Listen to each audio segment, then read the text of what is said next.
내가 대학을 졸업하고 2년 정도가 지났을 무렵 대학 때부터 사귀었던 남친이 결혼 문제를 꺼냈다. 정식 프로포즈는 아니었지만 남친이 결혼이란 워딩을 꺼낸 것 자체가 기분을 설레게 했다. 둘이서 상의한 결과 첫 행보로 주말에 남친 집에 인사를 갔고 첫 대면에서 일부러 올 것까진 없었는데 너 한부모 가정에서 자랐다며? 난 결핍 있는 집안하고 사돈 맺을 생각 없다. 내 아들 배필로 어울리지도 않고 라는 말을 듣고 당황했다. 한부모 가정에서 자란 건 사실이다. 그것도 아빠와 둘이서 살았지만 가정 불화로 이혼한 건 아니었다. 엄마와 아빠는 사이좋은 부부였다. 엄마는 내가 어렸을 때 불의의 사고로 인해 돌아가셨다. 나의 아픈 사연에는 관심도 없고 무조건 한부모 가정이란 이유로 무시하는 행태에 강한 반감이 올라왔지만 참고 듣고만 있었다. 남친은 냉기루 사이에서 그저 당황만 할 뿐 아무 역할도 하지 못했고 다음에 다시 얘기하자고 했다. 집으로 돌아온 후 남친은 왜 자기 엄마 앞에서 나를 보호하지 않았는지 이해가 안 됐고 이 남자를 믿어도 될지 의문이 생겼다. 엄마가 살아계실 때는 학교에서 행사가 있으면 항상 교실에 와줬었다. 운동회 때는 전문점에 부탁하지 않고 새벽 4시부터 일어나서 정성스럽게 도시락을 싸던 엄마. 엄마가 갑자기 세상을 떠난 후 외롭지 않았던 날은 없었지만 엄마의 빈자리는 아빠가 2배로 나를 사랑하는 것으로 채워주셨다. 그런데 그런 취급을 받다니 서러웠다. 남친은 나한테 내가 다시 한번 엄마를 설득해볼게.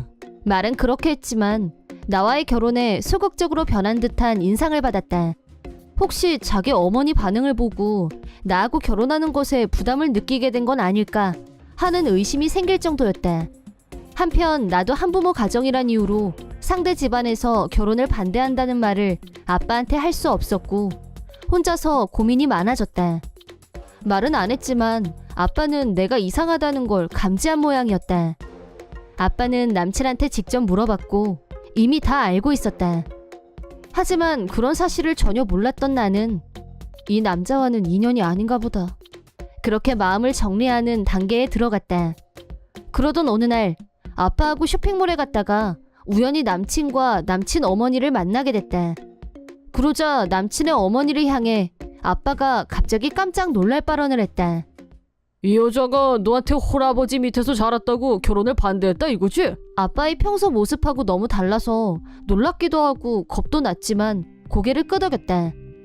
한부모 가정이 뭐가 어째? 다른 사람도 아니고 어떻게 당신 입에서 그런 말이 나와? 누구 때문에 내 딸이 엄마 없이 자랐는데 너는 그럴 말할 자격이 없어. 감히 어디서... 라고 버럭 소리를 지르는 아빠. 주변에서 웅성거리기 시작했다. 남친도 당황하는 것 같았고 어머니는 안절부절 못하면서 아빠한테 아니 대체 무슨 소리라는 거야? 이 사람 미친 거 아니야? 아니지? 미쳤으니까 저러지. 누가 경찰 좀 불러줘요. 미친 사람은 당신하고 당신 가족이야. 내 딸을 엄마 없는 애로 만든 장본인이 당신 여동생이란 사실 벌써 잊었어? 당신 동생 운전 과실로 내 아내가 죽었어. 라는 말을 듣고 남친 어머니는 얼어붙고 말았다. 남친 어머니는 격하게 몸을 떨면서 설마 어떻게 이런 일이 라며 말을 잇지 못했다. 사실이 어찌됐든 그 자리에 계속 있으면 점점 혼란이 가중될 것 같아서 아빠를 끌고 자리를 옮겼다. 집에 온 후 아빠는 차분하게 진상을 알려주셨다. 엄마를 사망에 이르게 한 사건은 남친의 이모가 일으킨 사고였고 피해자와 가해자로서 만났을 때 남친 어머니가 동석했기 때문에 아빠는 한눈에 알아봤다고 했다. 자기 여동생이 한 가정의 아내이자 엄마를 죽게 만들어 놓고 한부모 가정 운운하다니 화가 나서 참을 수 없었다고 했다. 조금 전 아빠가 보인 태도는 이성적인 태도는 아니었지만 사랑하는 아내를 죽게 만든 범인의 가족이 다시 나한테 아빠가 분노한 이유에 대해 충분히 공감했기 때문에 아빠에게 아무 말도 할 수 없었다. 남친 어머니도 자기 동생이 사고를 낸 피해자 가족의 딸이 자기 아들의 결혼 상대가 될 줄은 생각지도 못했을 테고 멘붕이 온 것 같았다. 그날은 그냥 집으로 왔지만 결혼 얘기는 백지화됐다. 지난번 상견례 때 남친이 보여줬던 소극적인 행동으로 인해 신뢰성이 떨어졌던 것에 덧붙여서 새로운 사실까지 알게 된 이상 답은 하나였다. 결정적으로 아빠가 반대했기 때문에 남친과는 결별 순서를 밟았다. 나와 남친 사이는 모르는 친구들이 별로 없었다. 곧 결혼하게 될 것 같다는 얘기까지 다 해놓은 상태라서 너희 왜 헤어졌어? 혹시 남친이 양다리 고쳤어? 라면서 그런 게 아니면 왜 헤어지냐고 묻는 친구도 있었다. 남친 어머니한테 들은 말, 그리고 아빠한테 들은 충격적인 사실들을 솔직하게 털어놓자 웬 로미오와 줄리엣도 아니고 피해자와 가해자 가족이 결혼하려고 했던 거네? 라며 경악하기도 했다. 남친한테는 이모가 되는 사람이지만 남친과는 상관없는 일이란 걸 안다. 이모가 사고를 내고 한 사람이 죽었지만 남친한테는 아무 과실이 없는 일이었다. 하지만 남친은 나하고 자기 엄마를 저울질하면서 자기 엄마를 선택하려는 태도를 보인 게 사실이었다. 만약 우리가 결혼했다고 하더라도 기센 자기 엄마한테서 나를 보호해줄 수 없을 거라고 본다. 내가 결별을 얘기했을 때 아무 반응도 없었던 게 바로 그 증거가 아닐까 하는 생각이 든다. 남친의 반응은 어느 정도 예상했던 것이었기 때문에 결별 과정은 매끄럽게 마무리됐다. 이 일을 겪으면서 내가 완전한 성인이 됐다는 걸 인식할 수 있었다. 사고 당시 남친 어머니와 가해자는 후안무치 그 자체였다고 한다. 우리는 잘못한 게 없다. 그 여자가 차로 뛰어들었다는 허위까지. 사람을 차로 치고 그 사람이 죽었는데도 반성도 사과도 없었다고 한다. 가해자이면서도 위자료를 안 주겠다고 버텨서 당시 법정에서 소모적인 싸움까지 해야 했다고 한다. 하지만 아빠는 나를 돌보는 게 더 중요했고 법원만 쫓아다니다가는 나한테 더 나쁜 영향만 줄 것 같아서 적당한 시점에서 앞만 보고 살기로 생각을 바꿨다고 한다. 하지만 그때의 억울함이 아빠 가슴속에 한으로 남아있는 게 아닐까 하는 생각이 든다. 한번 아픔을 겪고 난 후 2년 정도가 지나서 친구 소개로 한 남자를 만나게 됐다. 이 사람과의 인연도 정말 우연 중에 우연이었다. 엄마가 사고당했던 날 구급차 안에서 마지막까지 엄마를 살리려고 애써주셨던 분의 아들이란 걸 나중에 알게 됐다. 그 사실을 알게 된 건 이 사람과 결혼 얘기가 나오면서 예전에 한부모 가정이 어쩌고 했던 것처럼 또 그런 말을 듣게 되는 것만큼은 피하고 싶었고 미리 사연을 말하다가 이 사람이 그거하고 비슷한 사연을 집에서 들은 적이 있다고 했고 집에 가서 다시 확인해 본 결과 그게 우리 엄마였을 가능성이 높다는 걸 알게 됐다. 이런 우연이 있을 수 있는 거야? 라고 아빠한테 바로 말했더니 아직 양가 부모님 상견례를 할 단계는 아니었지만 아빠가 빨리 만나고 싶다고 하셨고 남친 아버지도 마찬가지로 그러자고 하면서 만남이 이루어졌다. 한 음식점에서 양가 가족이 만나는 자리를 마련했는데 아빠가 그때는 정말 감사했다면서 갑자기 눈물까지 보이면서 꾸벅 절을 했다. 아빠 말로는 그때 담당 의사가 구급대원들이 환자를 살리기 위해 최선을 다했고 마지막까지 환자를 포기하지 않고 애써줬었다는 얘기를 들었다고 했다. 남친의 아버지 역시 아직도 그 사건을 기억하고 있다고 하셨다. 구급대원으로 일하다 보면 온갖 사람들을 다 접하게 되지만 그때 엄마한테 자기 아들 또래의 딸이 있다는 걸 알게 됐고 더욱 감정이입이 되면서 가슴이 많이 아팠었다고 말씀하셨다. 내 아들이 아빠 없이 자란다고 상상하니 억장이 무너졌다면서 말이다. 첫 상견례 자리에서 혼담이 이루어졌다. 의기투합한 두 아버지는 우리 결혼보다 자기들 얘기에 더 빠져들었다. 물론 아빠는 우리 결혼의 대찬성이었다. 양가 집안의 우호적인 관계 속에서 축복받으며 결혼식을 올렸다. 그리고 다음 해에는 건강하고 사랑스러운 남자아이가 태어났다. 아빠와 시아버지는 첫 손자한테 완전히 빠져서 매일 집에 오셨다. 할아버지들 왔다. 라며 항상 손에 뭔가를 들고 오는 손주 바보로 나란히 등극. 한편 그렇게 5년 정도의 시간이 흘러 우연히 듣게 된 소문인데 전 남친의 어머니와 이모가 교통사고를 당했고 그 사고로 즉사했단 말을 들었다. 전 남친 어머니와 여동생은 둘이서 차를 타고 나갔다가 졸음운전을 한 트럭에 부딪히면서 즉사했다는 거였다. 그날 운전도 이모가 했다고 한다. 평소에도 운전을 거칠게 했고 교통법도 자주 무시하는 경향이 있어서 주변에서는 저러다 언젠가 더 큰 사고 내고도 남을 거라는 말을 자주 들었었다고 한다. 엄마 사고의 가해자였던 사람이 이번에는 피해자가 돼서 유명을 달리하다니. 전 남친에 대해서는 안 됐단 생각이 들지만 역시 세상엔 인과응보라는 게 정말 있다는 생각이 저절로 들었다. 내 이름은 주장이, 남편 한진상, 시어머니와 셋이 살고 있으며 25살의 회사원이다. 결혼 전부터 백화점에서 정사원으로 일하고 있는 나는 결혼 후에도 직장을 계속 다니고 있고 집에서는 주부이자 백수가 된 남편 대신 가장 노릇도 하고 있다. 결혼 전에는 남편도 성실하게 회사에 잘 다녔었는데 결혼하고 시댁에서 동거하게 되자 갑자기 회사에 사표를 내버렸다. 심지어 시댁은 아직 대출금도 다 갚지 않아서 내가 매달 80%의 이자를 부담하고 있었다. 내 월급은 나쁘지 않은 편이었고 남편은 나 혼자 벌어도 충분히 생활이 된다고 생각하는 것 같았다. 당연히 남편한테 불만이 쌓일 대로 쌓여 있었지만 결혼 2년째인 지금까지 참고 지켜보는 중이다.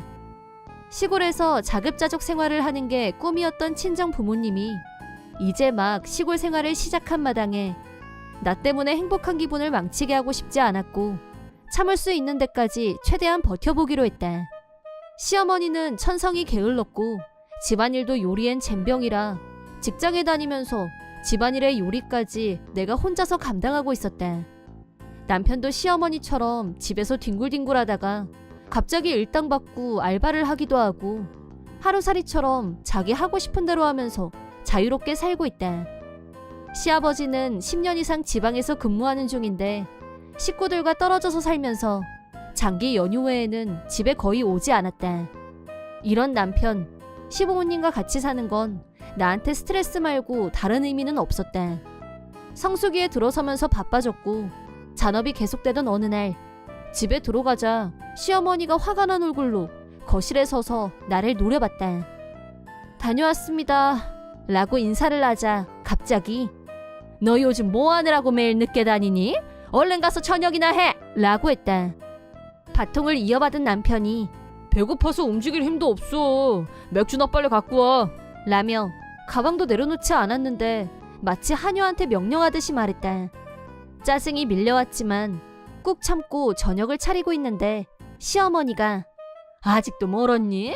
너는 왜 그렇게 손이 둔하니? 속 터져서 원 라면서 잔소리를 연발했다. 평소에도 잔소리는 많이 하는 편이었지만 공복이라 기분이 안 좋아서 그랬는지 평소보다 몇 배는 더 심하게 잔소리했고 나도 짜증이 났다. 파김치가 돼서 돌아온 내가 놀고 있는 사람들을 위해서 잔소리 들어가며 밥을 하다니.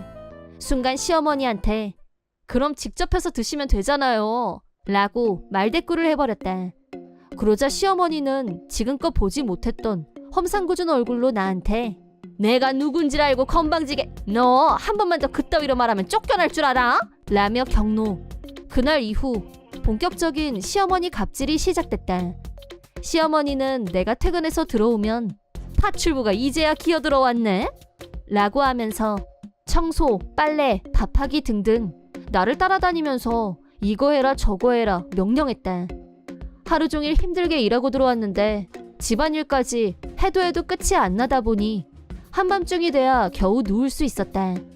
피곤해 지친 나를 보면서도 남편은 여자가 집안일 좀 했다고 죽는 신용이나 하고 주부 자격이 있냐? 라고 했다. 당신이야말로 거두면 어디가 덧나? 라고 해도 남편은 전혀 도와주려고 하지 않았다. 이런 생활에 진저리가 난 나는 이혼이란 단어가 머릿속에서 떠나지 않게 됐는데 어느 날 퇴근해서 왔더니 남편과 시어머니가 팸플릿을 한 뭉텅이를 건네줬다. 그러더니 이번에 우리 리모델링 하기로 했어. 라고 신이 나서 떠드는데 경악을 금치 못했다. 이 집 어디에 그런 돈이 있으며 지금 대출금은 누가 갖고 있냐고 되묻고 싶었다. 그런 와중에 시어머니가 돈 문제는 부탁한다 라고 당연하다는 듯이 말했다. 순간적으로 뭐요? 라고 하자 남편과 시어머니가 동시에 시집 왔으면 남편 시댁에 봉사하는 마음으로 살아야지. 싫으면 이 집에서 나가. 라고 제법 세게 나왔다. 지금 형편에는 생활비 내기도 빠듯해. 리모델링 하고 싶으면 당신도 일을 하든가. 라고 하자 남편이 나는 죽을 때까지 네 월급으로 생활할 각오가 되어 있어. 네 친정 부모님들은 시골에서 자급자족 생활하는 판국에 너 여기 아니면 갈 데나 있어? 국으로 시키는 대로 대출금 갚으면서 평생 나 먹여 살리라고. 라는 쓰레기 같은 소리를 얼굴색도 안 변하고 말했다. 그 순간 나는 반드시 이혼하리라 마음먹었다. 남편이 이 정도로 최악일 거라고는 미처 생각하지 못했던 나는 충격과 동시에 나의 사람 보는 안목에 한탄하지 않을 수가 없었다. 이혼을 결심한 나는 남편과 시어머니 모르게 한 가지 작전을 준비하기 시작했다. 작전이란 건 두 사람에게 최후의 보루라고 할 수 있는 시아버지를 이용하는 거였다. 시아버지는 시어머니 남편과는 결이 달랐다. 상식적이고 불의를 보면 못 참는 성격이었다. 나는 스트레이트로 리모델링 문제를 말씀드리고 이혼에 대한 것도 상의할 생각이었다. 조금 긴장이 됐지만 시아버지께 전화를 걸자 우연의 일치로 일 때문에 조만간 서울에 올 예정이라고 하셔서 직접 얼굴을 보고 말씀드리기로 했다. 시댁이 아니라 다른 장소에서 뵙고 싶다고 하자 시아버지는 뭔가 감지한 게 있었는지 알았다. 그럼 일 끝나면 바로 전화하마. 라고 하시더니 전화를 끊었다. 시댁에서 조금 떨어진 카페에서 시아버지와 단독으로 만났다. 약속 시간보다 더 일찍 오신 시아버지는 걱정스러운 얼굴로 네가 전화를 다 하고 별일이구나. 혹시 집에 무슨 일 있니? 라고 조심스럽게 물으셨다. 먼저 리모델링 얘기를 시작으로 남편과 시어머니가 평소 나한테 했던 말들, 현재 주택 대출의 80%를 내가 갖고 있다는 것까지 모두 말씀드렸다. 내 얘기를 듣는 동안 시아버지의 표정은 점점 굳어갔고 커피잔을 잡은 손을 부들부들 떨었다. 모든 얘기를 마친 후 내가 이혼하고 싶다고 말씀드리자 시아버지는 집 대출금은 매달 네 시어머니한테 전액 송금해왔다. 아마 다른 데 갖다 썼겠지. 나도 네 생각에 찬성한다. 나 없는 데서 두모자가 너한테 그런 짓을 하고 있을 줄은 정말 몰랐다. 라며 나한테 미안하다고 하셨다. 그동안 시아버지가 대출금 명목으로 시어머니한테 송금하고 있는 줄은 전혀 몰랐기 때문에 깜짝 놀랐다. 시어머니는 네 시아버지랑 따로 사니까 두 집 살림이나 마찬가지라 돈이 없다 라면서 생활비를 거의 받지 못하고 있다고 말해왔었다. 시아버지는 리모델링 문제는 나한테 맡기고 넌 걱정하지 마라. 그 두 사람 앞에서 계약 한 촉만 해줄 수 있겠니? 시간을 좀 뒀다가 리모델링 계약을 마쳤다고 거짓말 한 번만 해주면 돼. 그러고 나서 아무 때나 그 집에서 나가도 된다. 라고 부탁하셨다. 시아버지한테 무슨 생각이 있으신 것 같았고 나는 시키는 대로 하기로 했다. 2주 후 시아버지가 말씀하셨던 대로 내 이름으로 리모델링 계약을 마쳤다고 남편과 시어머니한테 거짓말을 했다. 다음은 이혼 문제를 해결해야겠다고 생각하면서 짐 정리를 하고 있는데 시어머니가 방으로 들어왔다. 혹시나 해서 분명히 말해두는데 리모델링 비용을 네가 낸다고 해도 이 집은 엄연히 내 집이란 거 잊지 마라. 그거 돈 좀 썼다고 목에 힘주지 말란 말이야. 라고 난데없이 역정을 냈다. 남편은 뒤에서 희죽희죽 얄밉게 웃고 있었다. 더 미룰 필요도 없다고 생각한 나는 남편한테 이혼 서류를 내밀었다. 나 여기서 나갈 거니까 얼른 사인해줘 라고 했다. 그러자 남편이 나가는 건 네 자유지만 리모델링 비용은 네가 내는 거다. 네 이름으로 계약한 거니까. 라고 하더니 고소하다는 듯이 웃어댔다. 알았으니까 얼른 사인이나 해 라고 말하고 남편 사인이 들어간 이혼 서류와 짐을 들고 집에서 나왔다. 결혼 전에 모아뒀던 돈으로 아파트를 빌려서 새로운 인생을 시작했다. 남편과 시어머니 얼굴을 안 보게 되니 스트레스도 없고 천국이 따로 없었다. 이혼했다는 말씀을 드리려고 시아버지한테 연락하자 새로운 소식을 알려주셨다. 시아버지는 실제 리모델링을 하려고 했었는데 집 구조상 리모델링이 어렵다는 말을 들었고 그래도 괜찮으니 억지로 공사를 해달라고 부탁했다면서 아마 집에 큰 문제가 생길 거라고 하셨다. 이런 내막을 전혀 모르고 그저 리모델링의 꿈에 부풀어 있던 시어머니한테서 연락이 온 건 한 달 뒤의 일이었다. 시어머니가 너 리모델링 비용 왜 안 낸 거야? 약속이 틀리잖아! 라고 하길래 그거 진짜 계약자는 아버님이에요 라고 사실을 알려줬다. 그러자 시어머니는 아무 말도 못하고 전화를 뚝 끊었다. 그 후 경로한 시아버지는 시어머니한테 이혼을 요구했고 각종 대출금을 모두 남편과 시어머니가 갚게 만들었다. 지방에서 혼자 살고 계신 시아버지는 집은 필요 없으니 남편과 시어머니에게 양도하겠다고 하고 연을 끊으셨다. 그 뒤 리모델링이 끝나고 대출금 등 비용을 청구받으면서 시어머니 연금만으로는 생활이 어려워지자 남편이 마침내 알바를 시작했다. 하지만 반년도 지나지 않아서 무리해서 리모델링을 한 부작용으로 집이 한쪽으로 기울기 시작, 살 수가 없게 됐다. 허름한 아파트로 이사갈 수밖에 없게 된 남편과 시어머니에게 남은 것은 거액의 대출금뿐이었다. 그동안은 시아버지한테 받은 돈으로 잘 살았지만 시어머니는 순식간에 빈민으로 추락하자 현타가 왔는지 정신병을 얻고 말았다. 그런 게 바로 자업자득이다. 자유를 얻은 나는 혼자 사니까 너무 신나고 편하고 매일 알찬 일상을 보내고 있다. 이혼하고 1년 뒤에는 새로운 남친이 생겼는데 전 남편은 생각이 안 날 정도로 매일 너무 행복하다. 앞으로 내 인생에서 전 남편, 전 시어머니가 다시 등장할 일이 없다는 것만으로도 이미 절반의 행복을 얻은 기분. 내 이름은 최강자. 남편 성실함과 결혼한 지 벌써 10몇 년이 흘렀다. 현재 중학생이 된 아들과 셋이서 살고 있다. 그런데 얼마 전 남편이 지방 발령을 받아서 혼자 내려가게 됐다. 석 달이지만 당분간은 아들과 둘이서 지내게 된 것이다. 그래서인지 약간 불안감이 생겼다. 이유는 지인 중에 종교 권유를 하는 엄마가 있기 때문이었다. 마트 파트 근무를 마치고 집에 가려는데 뒤에서 갑자기 누가 부르는 소리가 들렸다. 어머 강자씨! 타이밍 너무 딱이다! 자기한테 진짜 중요하게 할 얘기가 있었거든? 자전거 주차장에서 내 자전거를 찾고 있는 타이밍이었다. 나를 불러 세운 사람은 이 구역에서 종교 권유로 유명한 강효자 씨였다. 별로 친한 사이도 아니었고 일부러 거리를 두고 있는 사람이었다. 중요한 말이 뭐예요? 집에 가서 저녁 해야 되는데? 아직 5시밖에 안 됐어. 잠깐 얘기할 시간은 충분한데 뭘?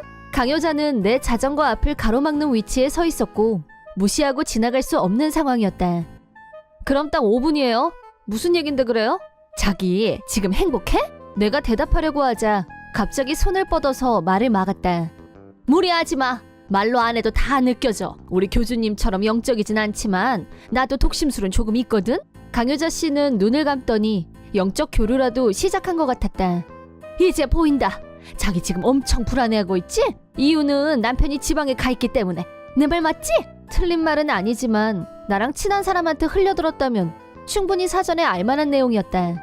하도 한심해서 대꾸도 안 했는데 강효자는 눈을 반짝이고 있었다. 그래서 뭐 하자는 거니? 집에 가고 싶다. 소문으로 들었던 것보다 훨씬 더 허접했다.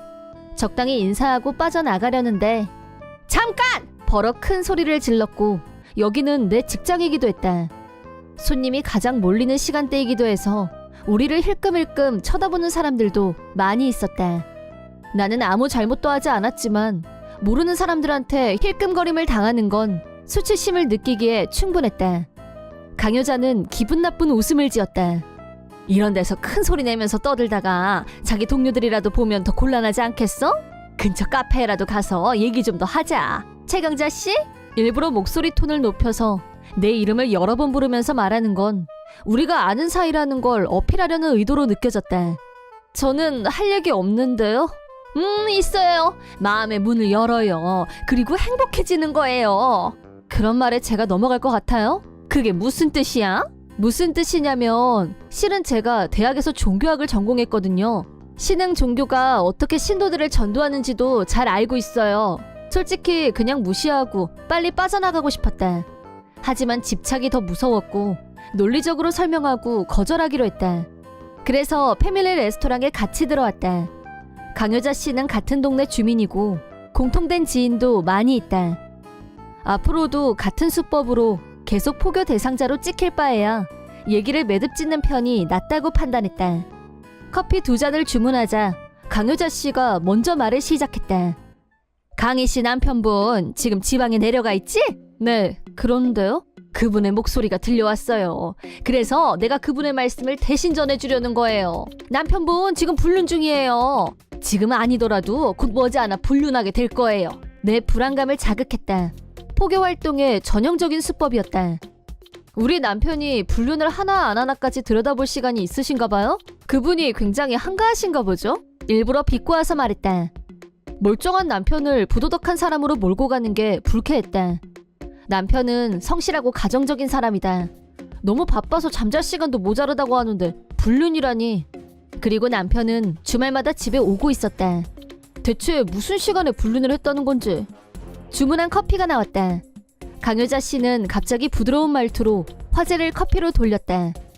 포교 활동의 수법을 잘 모르는 사람이라면 나를 설득하는 걸 이제 포기했구나 하고 착각할 수도 있지만 우리가 무슨 얘기든 할 수 있는 편한 사이라는 억지스러움이 느껴졌다. 나하고 밀당을 하려는 것으로밖에는 느껴지지 않았다. 커피를 다 마셔갈 무렵 내 예상대로 강효자 씨는 다시 화제를 종교로 바꿨다. 최강희 씨 남편은 지금 혼자 있게 된 걸 기회로 삼아서 불륜 중이에요. 아닙니다. 남편을 믿고 싶은 마음은 이해할 수 있어요. 하지만 이건 신의 메시지예요. 100% 진실이란 말이죠. 남편분한테 직접 물어본들 나 바람 피워 라고 솔직하게 말하진 않을 거예요. 증거를 잡으려고 뛰어봐야 소용없을 거예요. 그분 말씀에 따르면 흥신소가 출동해도 절대 들키지 않을 만큼 증거인멸의 귀재라니까. 이쯤 되면 강효자 씨가 남편이 지방에 내려간 후에 나한테 접근한 이유를 알 것 같았다. 그걸 내 약점으로 잡고 불안감을 자극하려는 의도. 포교 활동의 기본인 건 알겠지만 몹시 불쾌했다. 나는 질문을 던졌다. 강효자 씨 종교는 뿌리가 뭐예요? 불교? 아님 크리스천? 둘 다 틀렸어요. 우리 교주님은 남의 걸 모방하지 않아요. 새로운 걸 창조하시죠. 강효자 씨는 종교 교리에 대해서 열변을 토했다. 세계 3대 종교에서 짜집기 한 게 대부분이었다. 자기 얘기에 빠진 강효자 씨는 무서운 표정으로 말했다. 불륜은 죄악입니다. 불륜을 저지른 남편뿐 아니라 죄악을 저지르게 방치한 당신도 같이 죄의 대가를 치러야 합니다. 마지막 심판의 날이 오면 염라대왕이 너희들을 자한함에 떨어뜨릴 거야. 두렵지? 내가 종교학 전공이라는 힌트까지 줬건만 전설의 고향 수준의 설교라니 기대 이하였다. 마지막 심판은 크리스찬에서 나온 말일 텐데 염라대왕하고 콜라보라도 했나? 자한함은 아랍어인데 이슬람교에서 지옥을 뜻하는 말 맞죠? 우리 교주님은 지식이 풍부하신 분이에요. 신자들 눈높이를 맞추려고 기존 종교를 인용한 부분도 있죠. 그렇다면 방금 전 말한 완전히 독창적인 종교라는 말하고 모순되지 않나요? 강효자 씨는 갑자기 말문이 막힌 것 같았다. 솔직히 이렇게 쉽게 강효자 씨가 바닥을 드러낼 줄은 몰랐다. 주도권을 잡은 나는 3대 종교인 크리스찬, 불교, 이슬람교의 기초 지식에 대해 말해줬다. 강효자 씨는 이론 공부가 아직 덜 된 모양인지 내가 하는 말을 거의 알아듣지 못했다. 바람 빠진 풍선처럼 작아져 있는 강효자를 두고 커피값을 계산한 후 집으로 돌아왔다. 며칠 후 넉다운 시켰다고 생각했었는데 강효자 씨가 다시 포교를 하러 접근했다. 이번엔 집 앞에서 마주쳤고 나를 보더니 이렇게 물었다. 자기 지금 힘든 일 있지? 있긴 있는 것 같은데 누가 자꾸 종교를 들이대네요. 강효자 씨는 전혀 동요하지 않았다. 강효자 씨 눈에서 이상한 빛이 나오는 것처럼 보였다. 너무 좋은 강습회가 있어서 정말 좋은 말씀 많이 들을 수 있는 기회야. 지난번에는 내가 기도가 부족해서 자기한테 반박을 못했는데 강습회 한번 와봐. 훌륭하신 분들이 정말 많으셔. 자기 같은 사람은 꼭 한번 와야 돼. 거기 가면 훌륭하신 분들이 무섭게 빙 둘러싸고 약이니 화장품이니 사게 만든다던데요? 전 그런 데 관심 없어요. 강효자 씨는 갑자기 고압적인 태도를 버리고 귀에 대고 작은 소리로 속삭였다. 진짜 뭘 모르네? 아무것도 아닌 사람이 강습회에 초대받는 게 얼마나 영광인 줄이나 알아? 평소엔 하층민 사람은 저 높은 곳에 있는 분들 얼굴도 못 봐. 그런데 최강희 씨는 내가 특별히 추천해서 그분들을 만날 기회가 생겼다니까? 하층민은 뭐고 높은 곳은 뭐고 거부감으로 온몸에 쥐가 났다. 전 됐어요. 됐다는 건 오겠다는 거지? 아니거든요. 한국어 할 줄 모르세요? 그럼 내가 한국어를 할 줄 아는지 모르는지 강습회에 와서 확인해 볼래? 내가 하는 말마다 진드기처럼 달라붙었다. 하여간 사람이 부탁하면 들어줄 줄도 알아야지. 그러니까 남편이 바람나는 거야. 이건 분명히 선을 넘었다. 이렇게 되면 나도 화를 내는 게 정상이다. 우리 남편 불륜 안 합니다. 강습회에서 무슨 얘기를 하는지 모르겠지만 생판 모르는 사람들이 떠드는 말보다 남편 말에 귀 기울일 겁니다. 내가 세게 나오자 강효자 씨는 바싹 졸은 모습이었다. 나는 집 안으로 들어와 버렸다. 저녁엔 남편한테 종교 믿으라고 끈질기게 달라붙는 여자 때문에 힘들다고 하소연을 했다. 남편은 금요일이긴 했지만 집으로 왔고 밤늦게 도착했다. 내가 바람 피우나 안 피우나 확인해 볼 테니까 핸드폰을 달라고 하자 바로 핸드폰을 건네줬다. 물론 바람 피운 정황은 어디에도 없었다.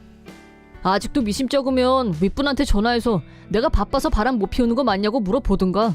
라면서 나를 안심시켰다. 나는 남편한테 사과했다.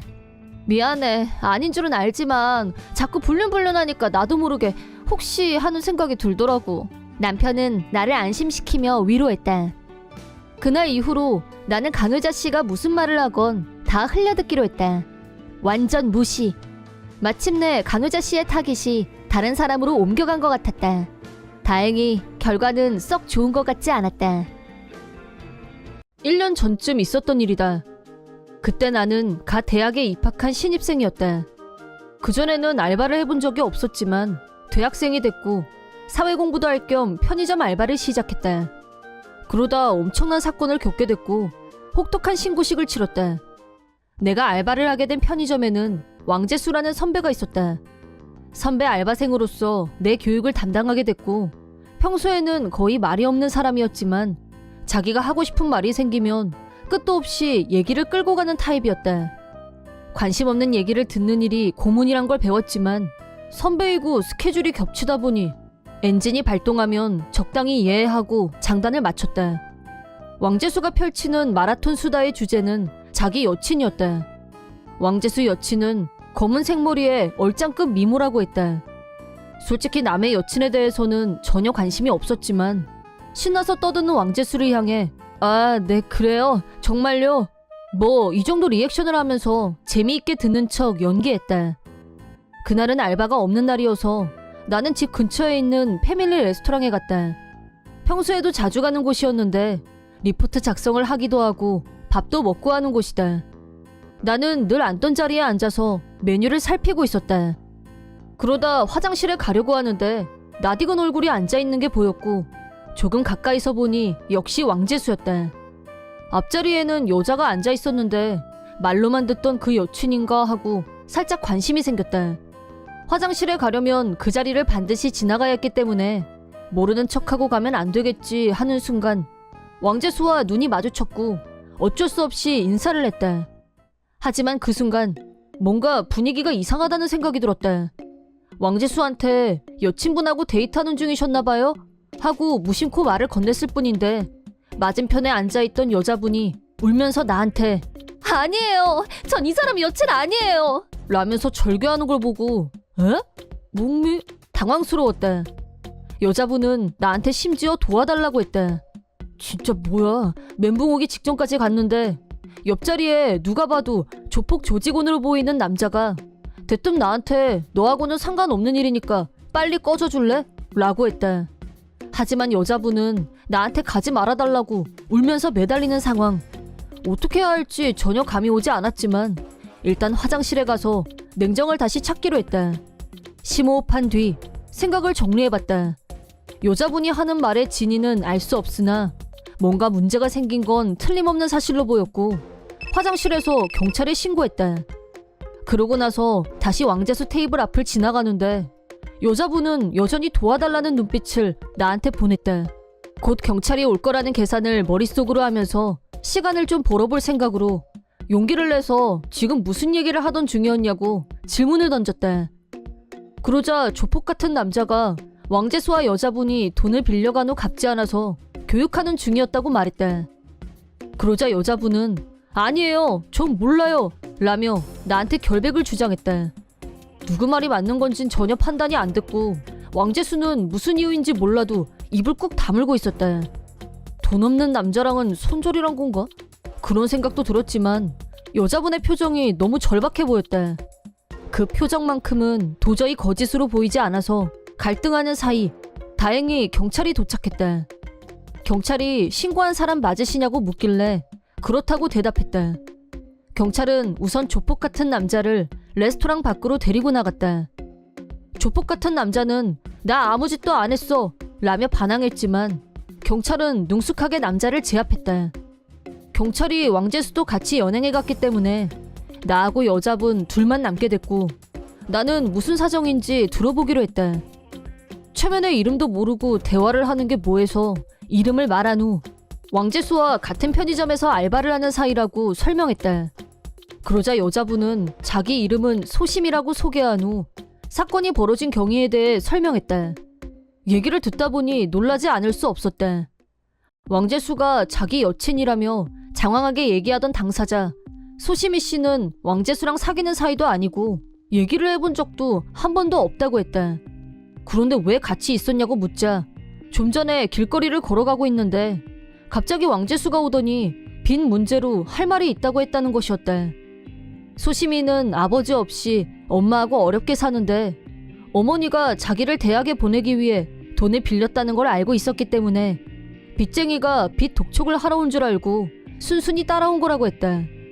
그런데 레스토랑에 들어왔더니 조폭 같은 남자가 기다리고 있었고 왕재수가 갑자기 자기를 위해서 룸살롱에서 일해서 빚을 갚으라고 해서 너무 무서워서 울고 있었는데 마침 내가 나타났고 도와달라고 한 거라고 했다. 갑자기 이게 다 무슨 소리인지 너무 황당해서 그 말을 그대로 다 믿을 수가 없었다. 하지만 소심이의 눈빛은 진실이라고 믿게 만드는 무언가가 있었다. 일단은 양쪽 얘기를 다 들어볼 생각으로 이번엔 왕재수 얘기를 들어보기로 했다. 다음 날엔 왕재수와 알바 스케줄이 겹치는 날이어서 소심이는 사귀다니 말도 안 되고 본 적도 없는 사이라고 하는데 어떻게 된 일이냐고 돌직구로 물어봤다. 그리고 나는 왕재수란 남자가 얼마나 악마인지 그 실체를 알게 됐다. 내가 소심이 씨가 나한테 한 말이 사실이냐고 묻자 왕재수는 표정 하나 바뀌지 않고 진지하게 말이 뭐가 중요해? 마음이 이미 통했는데. 이때 이미 섬뜩함을 감지했지만 내가 데이트한 적이 있냐고 묻자 당연하지. 저녁 때 집으로 갈 때마다 함께 걸었는데 라고 하는 말을 듣고 앞뒤가 맞지 않아서 혼란이 생겼다. 그럼 보통 걸으면서 손도 잡고 얘기도 하지 않냐고 묻자 왕재수는 아직 손잡은 적은 없어. 우린 조금 떨어져서 걷거든. 하지만 우리에게 거리 따위는 중요하지 않아. 대답을 유추해봤을 때 오싹한 느낌이 들었다. 어느 정도 떨어져서 걸었냐고 묻자 50m 정도 떨어져서 걸었다는 말에 소름이 돋았다. 왕재수는 절대 소심이의 남친이 아니었다. 그런 건 스토커라고 해야 마땅하다. 그 숱한 얘기는 모두 혼자만의 망상이었다. 지난번 빚 문제도 만약 소심이와 리얼 커플이 되고 빚만 해결된다면 앞으로 둘이서 행복하게 살 수 있다면서 빚 다 갚을 때까지만 룸살롱에서 일해달라고 부탁했다는 황당한 얘기였다. 내가 그 빚은 소심이 씨랑 전혀 상관없는 돈이지 않냐고 하자 사귀는 사이면 빚도 당연히 공유하는 거라는 헛소리를 들으며 왕재수의 뇌 구조를 이해하는 건 불가능하다고 생각했다. 왕재수야말로 정말 위험한 인물이란 생각에 다시 경찰에게 말할까도 고민했지만 이런 건 증거가 없으면 경찰도 움직이지 않을 가능성이 컸다. 지난번 인연으로 소심이와는 라인을 주고받은 사이였고 왕재수의 실체를 말해주자 당분간 자기가 밖에 나갈 때 같이 있어줄 수 없겠냐고 부탁했고 나는 그러겠다고 대답했다. 소심이는 이미 정신적으로 많이 힘들어하고 있었다. 조폭 같은 남자도 계속 주변에 얼쩡거린다며 겁을 많이 먹은 상태였다. 내가 옆에 있는 게 작은 도움이 되길 바라며 보디가드 역할을 시작한 어느 날 나와 소심이가 같이 걷고 있을 때 왕재수가 나타났다. 나를 향해서 너 이 자식 감히 내 여자를 건드려? 라고 말하더니 겉옷 주머니에서 둘둘만 수건을 꺼냈고 그 속에서 칼이 나왔다. 소심이는 깍 비명을 지르면서 내 뒤로 숨었다. 지나가던 사람들도 비명을 지르고 일대가 아수라장으로 변했다. 나는 왕재수에게 침착하라고 했지만 내 말은 들리지도 않는 것 같았고 계속 내 여자한테 손대라는 말만 반복했다. 우선은 안전을 위해 빨리 피하라고 등 뒤에 붙어있던 소심이에게 소리쳤다. 내가 소리치자 소심이는 울면서 어디론가 달려갔다. 뜻하지 않게 왕재수와 맨몸으로 맞짱을 뜨게 된 나는 상대가 칼을 들고 있는 상황에서 겁이 안 났다면 거짓말일 거다. 왕재수는 나한테 다가오면서 네가 감히 내 여자를 건드려? 라고 중얼중얼하면서 칼을 한번 휘둘렀다. 첫 공격은 가방을 방패 삼아 막아내는데 성공했지만 가방은 너무 쉽게 관통당했고 무차별적으로 칼을 휘둘렀다. 내 팔은 이미 칼에 베어 상처투성이가 됐다. 맨몸으로 방어만 하다 보니 시작부터 불리했고 얼마 버티지 못하고 자세가 무너졌다. 여기까지인가 했을 때 경찰이 나타났다. 왕재수의 팔을 뒤에서 잡아채서 X자로 꺾었다. 살았는지 죽었는지도 헷갈릴 정도로 혼비백산이었지만 천만다행으로 소심이가 도망치면서 경찰에 신고한 덕분에 무사할 수 있었다. 왕재수는 바로 현행범으로 체포됐는데 지난번 일도 있어서 살인 미수죄가 적용됐기 때문에 당분간 왕재수는 감옥에서 나오지 못할 것 같다. 왕재수는 마지막까지 경찰한테 저 자식이 내 여자를 건드렸다니까? 그래서 내가 죽이려고 그랬는데 뭐가 잘못이야? 라고 했지만 그 부분은 소심이가 사실 증명을 해줬기 때문에 사실 무근이란 게 밝혀졌다. 오히려 스토커 혐의까지 여죄가 추가돼서 당분간 광명세상 보기는 힘들 전망이다. 사건이 일단락 지어진 후 운명의 장난까지는 아니겠지만 가장 힘들 때 옆에 있어준 사람이라며 심의의 고백을 받았고 우리는 연인이 됐다. 사회 경험을 쌓을 생각으로 시작한 것뿐인데 알바를 하다가 죽을 고비까지 겪게 될 줄이야. 아직 시작도 못 해본 내 인생이 끝나는 줄만 알았다. 드라마 같은 장면과 대반전을 경험했지만 생사가 오가는 일은 다신 없었으면 하는 바람이다. 내 이름은 정직한 아내 부정혜와 결혼해서 살고 있는 평범한 회사원이다. 하지만 아내는 거의 집에 없었고 혼자 사는 거나 마찬가지라고 해도 과언이 아니었다. 일반 상식 관점에서 보자면 왜 이혼을 안 하냐는 말이 나올 법도 하지만 우리 부부는 서로 사랑해서 결혼한 사이가 아니었기 때문에 어쩔 수 없는 부분이 있었다. 아내와의 결혼은 아버지가 경영하는 회사의 적자를 해결하기 위한 수단으로 결정된 일이었다. 썸 타고 커플이 되고 사랑을 키우는 과정이 모두 생략된 채 준비된 대본에 따른 결과물이었다. 장인이 경영하는 회사는 아버지가 경영하는 건설회사의 원청이었다. 장인이 아버지에게 일을 줄 테니 38살의 자기 딸을 며느리로 데리고 가라고 한 게 내 결혼의 이유였다. 38살이었던 아내의 이혼 경력이 3번, 이혼 사유는 모두 아내의 불륜이었다. 그 소문이 퍼져나가자 장인이 아무리 새 사위감을 물색하려고 해도 아내의 결혼 상대를 찾는 건 쉽지 않았다. 그러던 와중에 적자 경영으로 신음을 앓고 있던 아버지에게 거래 조건으로 당신 아들을 내 딸에게 소개해라 그런 제안을 한 거였다. 처음에 아버지는 나를 생각해서 장인의 제안을 거절했다. 하지만 어려서부터 아버지가 회사를 위해 숱한 역경을 헤쳐왔다는 걸 잘 아는 나로서는 아버지 처지를 외면할 수 없었고 내가 제안을 받아들였다. 첫 상견례 자리에서 아내는 12살 연하인 나에게 호감을 보였고 결혼은 현실이 됐다. 장인도 아내의 반응을 보더니 순식간에 일을 진행했다. 첫 상견례 후 고작 3개월 만에 결혼식 날짜가 정해졌다. 솔직히 나는 아내에 대해서 아는 게 아직 별로 없었고 결혼 결정이 너무 성급하다고 생각했다. 다만 아내는 같이 있을 때 내가 생각했던 것보다 훨씬 편안했고 조금씩 호감이 생기면서 결혼을 받아들였다. 마침 할아버지가 남기고 가신 집을 물려받아 리모델링을 마친 상태였기 때문에 결혼 후 할아버지 집에서 신혼을 시작했고 현재 결혼 3년 차에 접어들었다. 결혼하고 나니 자상했던 아내는 자기 중심적인 본성을 드러내기 시작했다. 처음엔 나한테 호감을 얻기 위해 연출한 모습이었고 결혼과 동시에 완전히 다른 사람으로 변했다. 그러다 결혼하고 1년이 지났을 무렵부터 집에 안 들어오는 날이 많아졌다. 어디 갔다 왔냐고 물으면 내가 어디 가든 그게 무슨 상관이야? 라며 오히려 화를 냈다.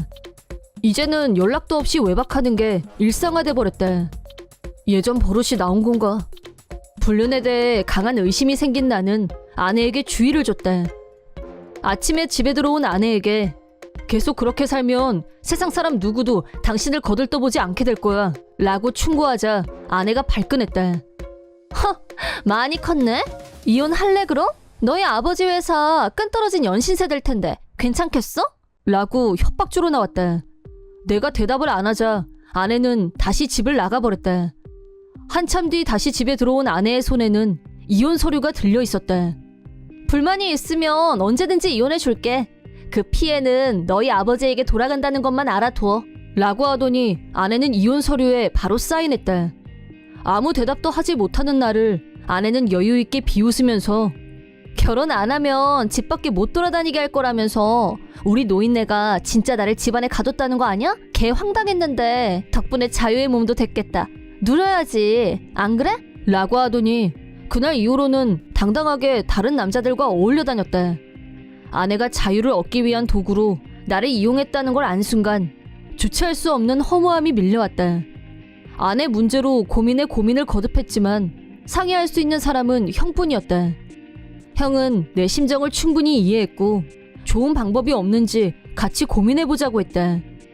하지만 근본적으로 아버지 회사가 장인 회사의 하청을 맡고 있는 한 다른 선택이 없다는 걸 너무 잘 알고 있었다. 형이 내 편을 들어주려고 한 것만으로도 위안이 됐고 가끔 신세 한탄이나 들어달라고 부탁했다. 어느 날 퇴근하고 집에 들어가려는데 아내가 어떤 남자와 집안에서 나오는 것과 마주쳤다. 아내는 나를 보더니 타이밍 최악이네 라고 했고 불륜남은 아무 말 없이 도망치듯 빠져나갔다.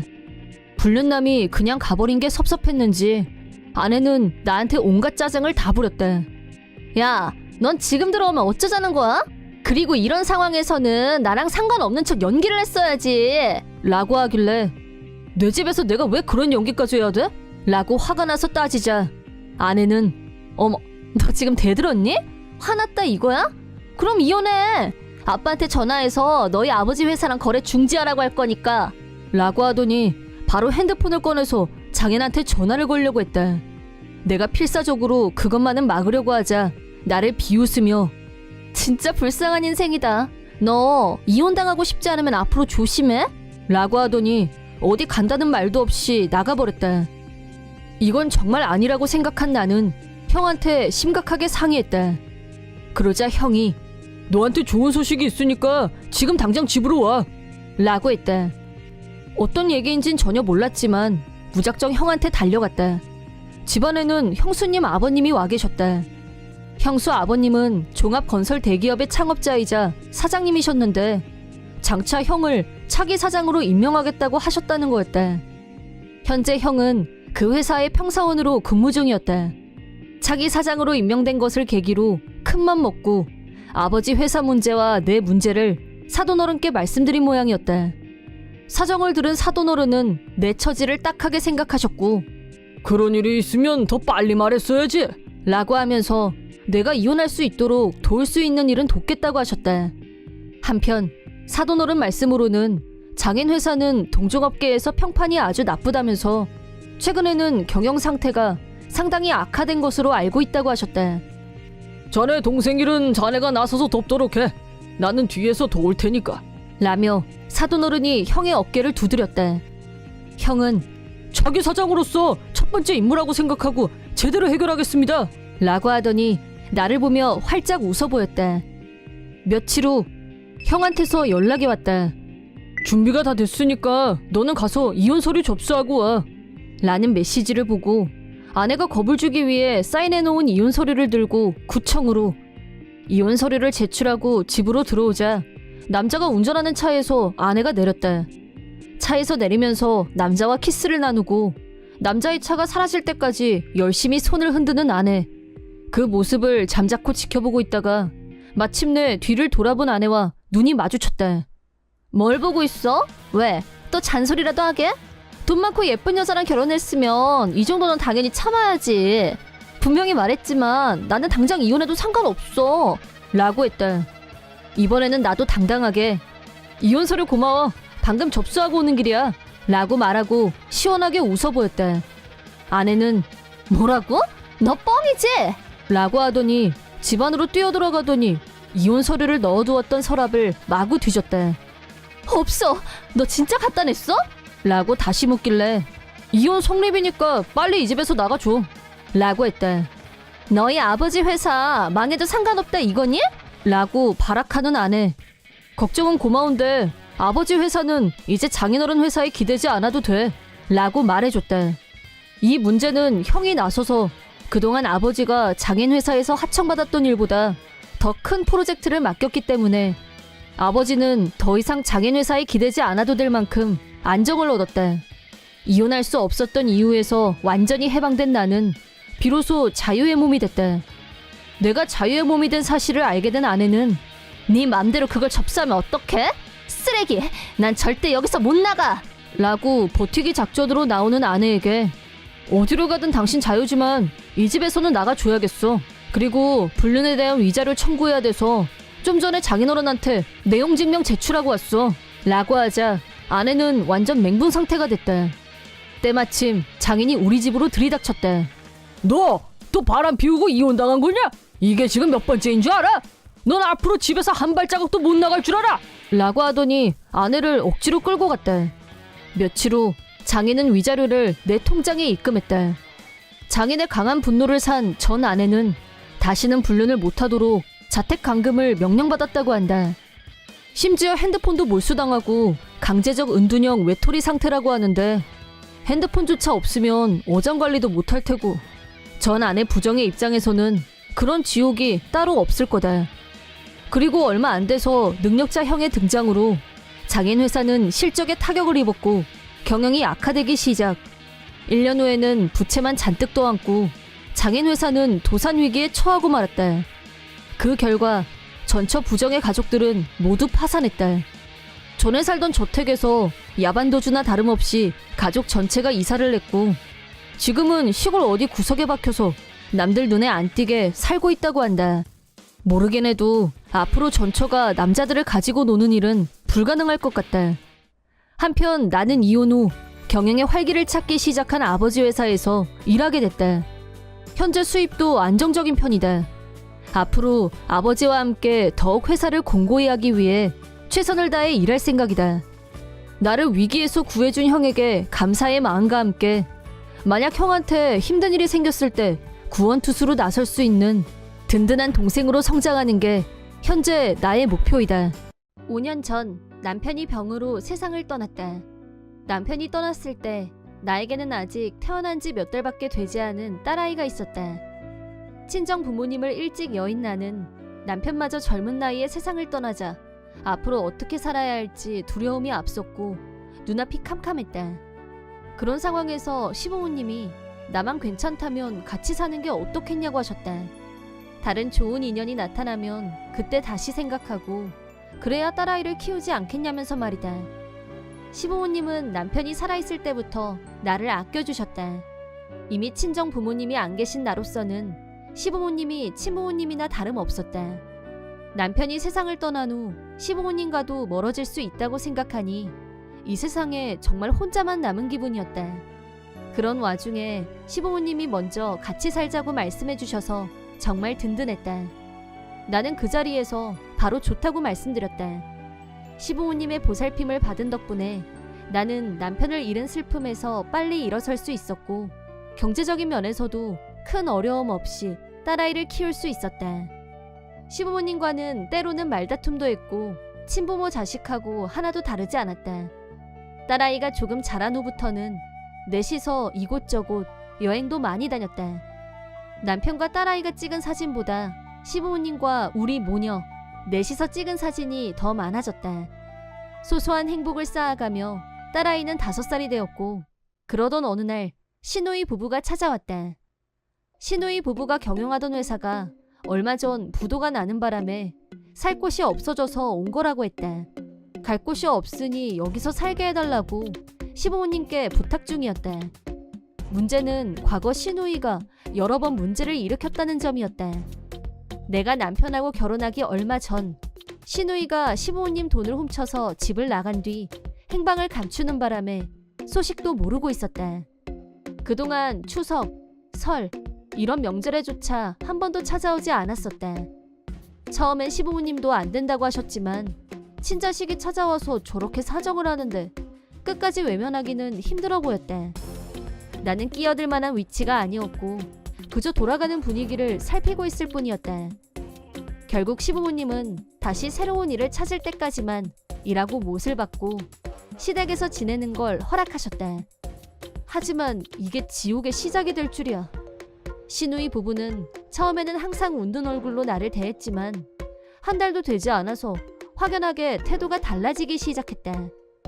우선 나더러 이 집에 얹혀 사는 신세이니 딸아이와 내 몫으로 생활비를 내라. 금액까지 200만 원으로 정해서 시부모님이 안 계신 곳에서 나를 괴롭혔다. 딸아이는 어느새 유치원에 갈 만큼 자랐고 낮 시간대를 이용해서 파트근무를 하고 있었지만 갑자기 아프거나 할 때를 대비해서 정사원으로 근무하는 건 접어둔 상태였기 때문에 한 달에 200만 원은 형편상 불가능했다. 나한테는 그러면서 정작 본인들은 일자리를 찾고 있지도 않았고 집에서 뒹굴뒹굴하면서 나를 한여 부리듯이 부려먹고 있었다. 파트 근무를 마치고 집에 오면 마실 거 가져와라, 방 청소해라 등등 시부모님이 간혹 주의를 줬지만 자기들은 친자식이고 장녀라면서 태도를 바꾸지 않았다.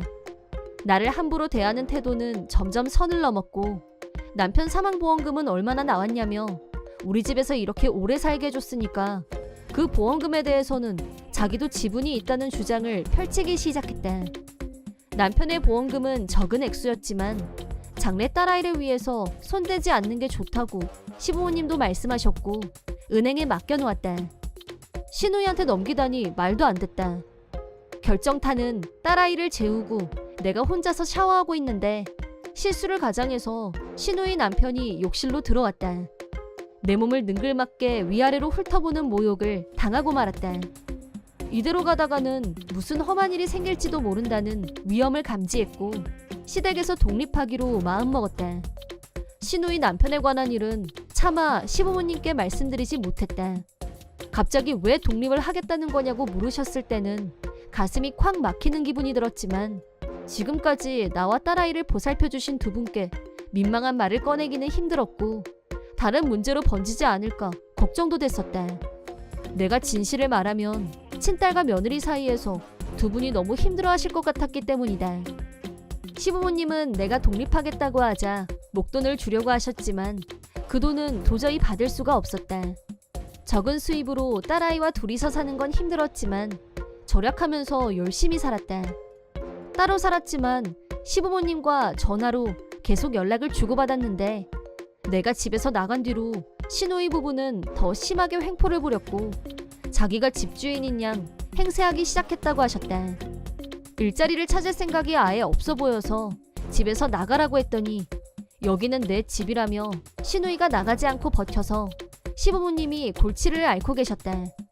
게다가 시누이 부부는 원래부터 품행이 좋지 않았는데 내가 집에서 나간 뒤로 술에 절어 사는 정도가 더 심해졌고 일자리를 찾든가 여기서 나가든가 하라고 하면 집안을 쑥대밭으로 만들어버린다면서 시어머니가 지친 목소리로 하소연하셨다. 내가 도와드릴 수 있다면 뭐라도 하고 싶었지만 딸아이를 건사하는 게 먼저였고 시누이 남편의 음흉한 눈빛을 생각하면 선뜻 나서기가 무섭기도 했다. 그런 와중에 스트레스 때문이었는지 시아버지가 심근경색으로 돌아가시고 말았다. 친아버지나 다름없는 시아버지가 돌아가신 건 충격이었다. 깊은 슬픔 속에서 시어머니와 둘이서 시아버지의 장례식을 치렀다. 상중에도 두 사람은 희죽희죽 웃으면서 다녔고 시아버지가 돌아가신 건 아무렇지도 않아 보였다. 불행은 연속으로 온다더니 장례식 이틀 후 시어머니가 새벽에 응급차에 실려갔다는 연락을 받았다. 나는 서둘러 병원으로 달려갔다. 시어머니 말씀으로는 2층에 있는 침실에서 화장실에 가려고 나왔다가 계단에서 발이 미끄러져서 아래로 굴러떨어졌다는데 중상을 입은 상태였다. 하지만 시어머니는 잠결이라 확실한 건 아닌데 누가 등 뒤에서 민 것 같았다며 꺼림칙해 하시는 걸 보고 갑자기 소름이 돋았다. 시아버지가 돌아가신 후 시어머니에게 유산이 상속됐다는 건 시누이 부부가 누구보다 더 잘 알았다. 그리고 만약 시어머니에게 무슨 일이 생긴다면 그 재산은 모두 외동딸인 시누이가 차지하게 된다. 시누이 부부라면 그걸 노렸을 수도 있다는 생각이 들었다. 자기 아버지 장례식에도 제대로 참석하지 않은 걸 보면 사람보다 돈이 먼저인 사람들이 분명했다. 시어머니가 입원해 계신 동안 나는 시댁에 가서 갈아입을 옷도 챙겨오고 시어머니 시중을 들었는데 시누이 부부는 병원에 얼굴 한번 비추지 않았다. 심지어 구급차도 시어머니가 직접 불렀다고 하셨다. 시어머니도 본능적으로 위험을 감지하셨는지 시누이가 있는 한 집에 가고 싶지 않다고 하셨다.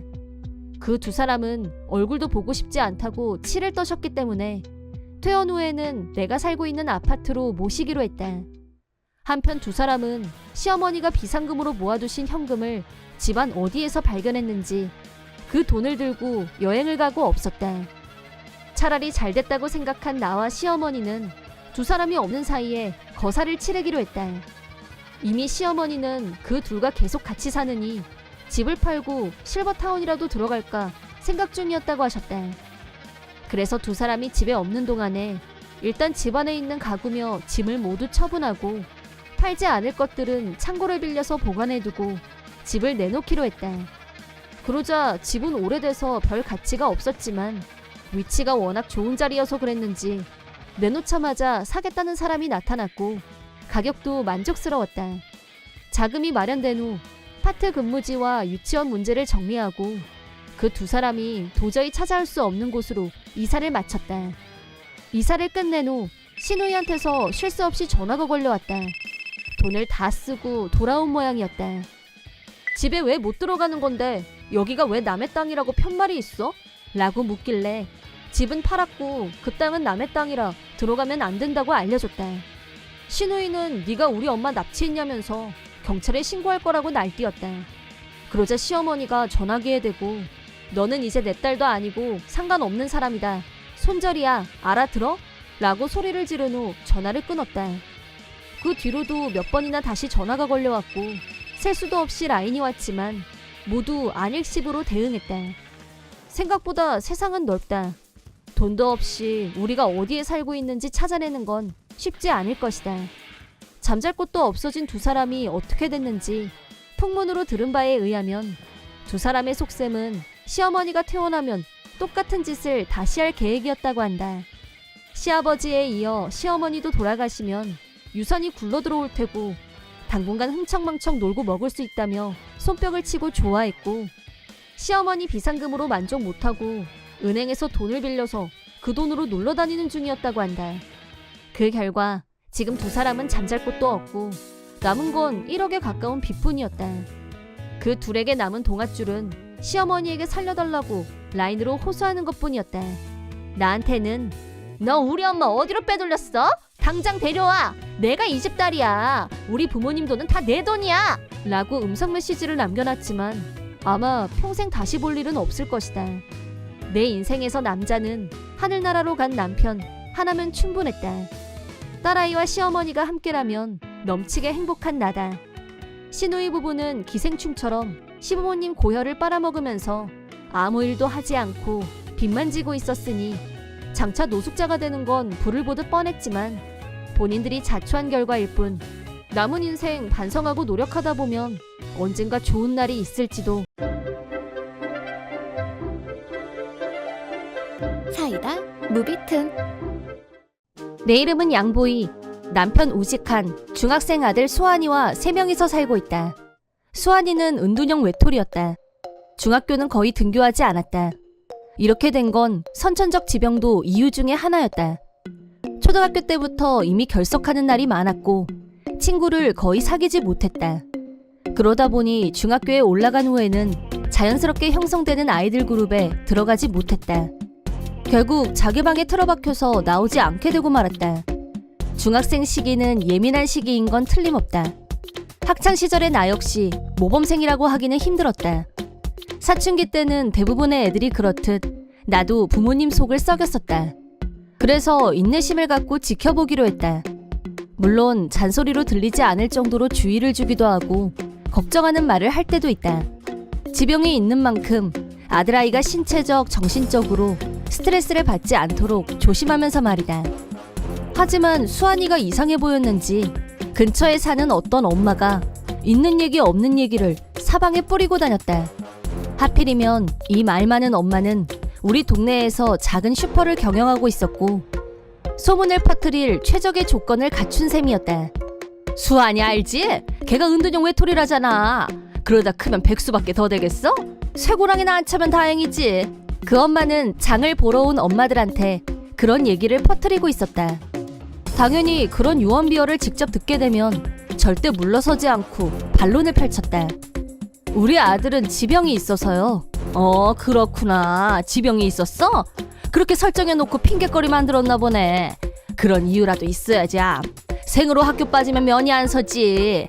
이 엄마는 내가 아무리 설명해도 수환이한테 지병이 있다는 말을 귀담아 듣지 않았다.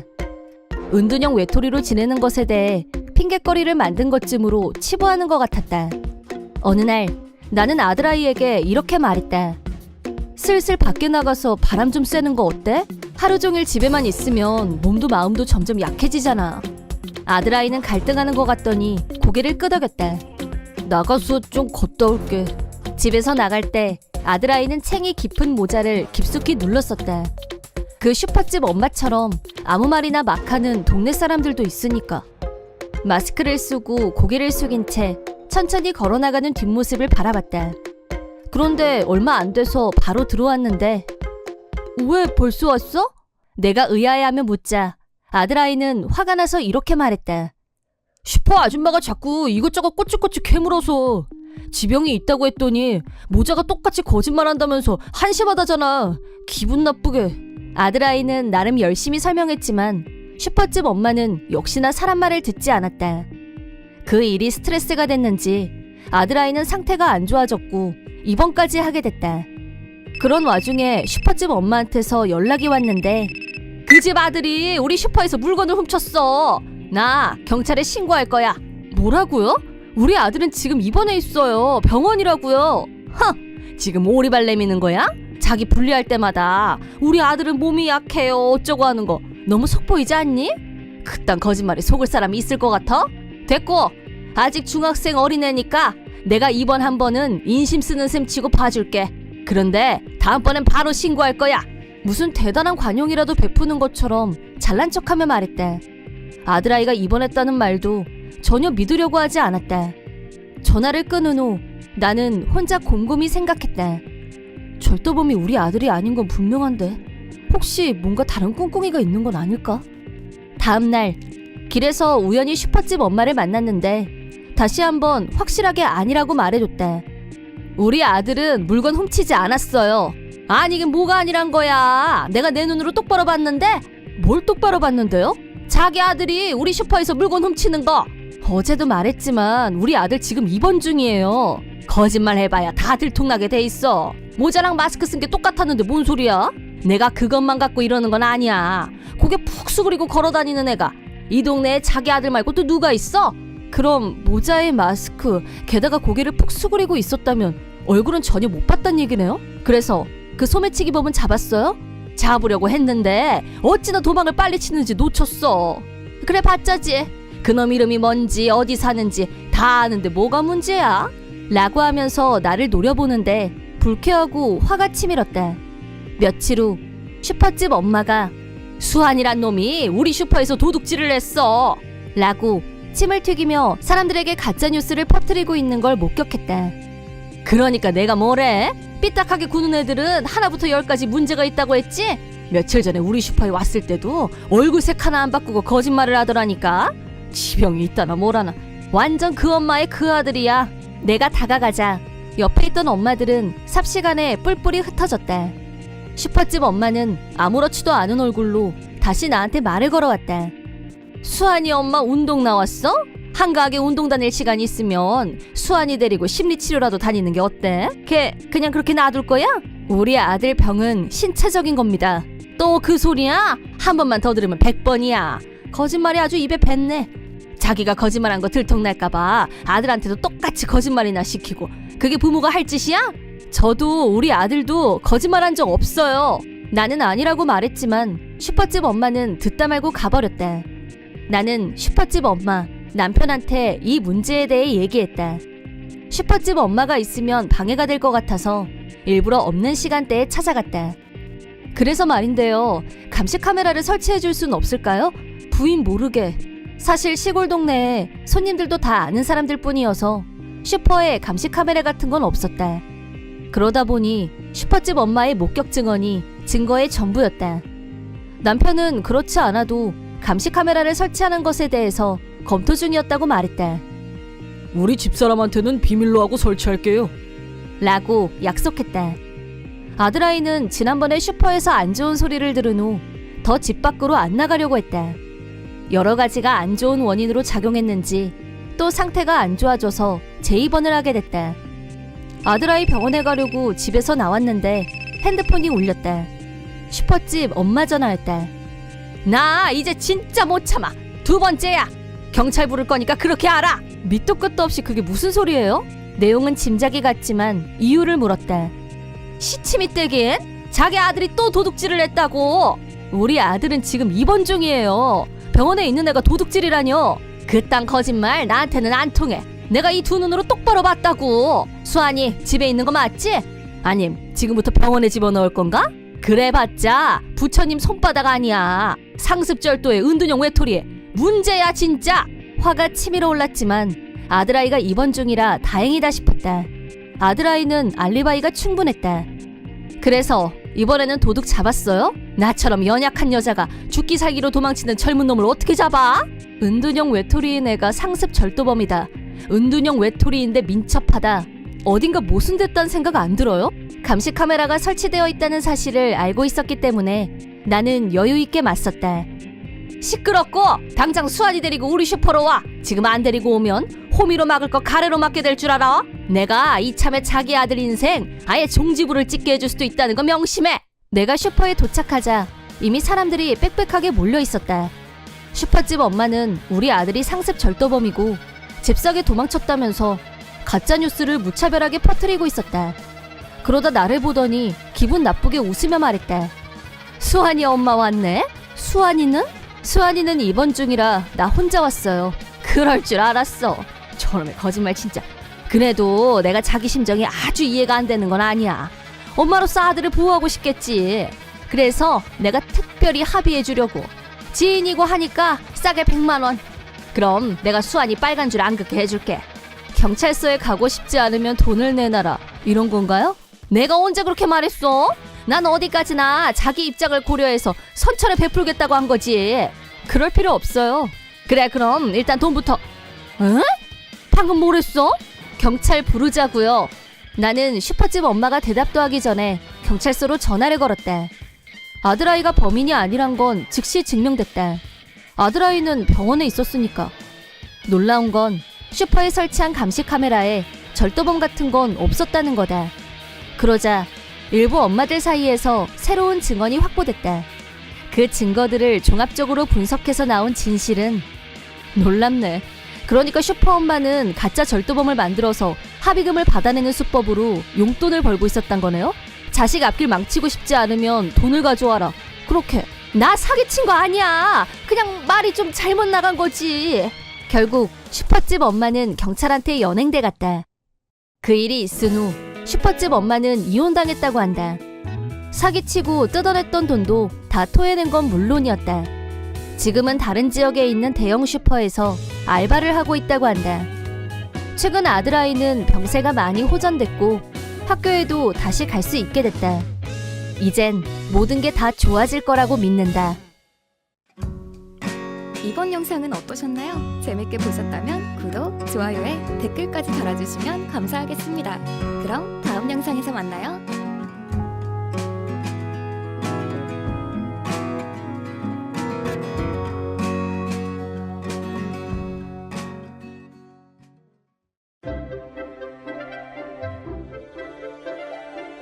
사이다 무비튼.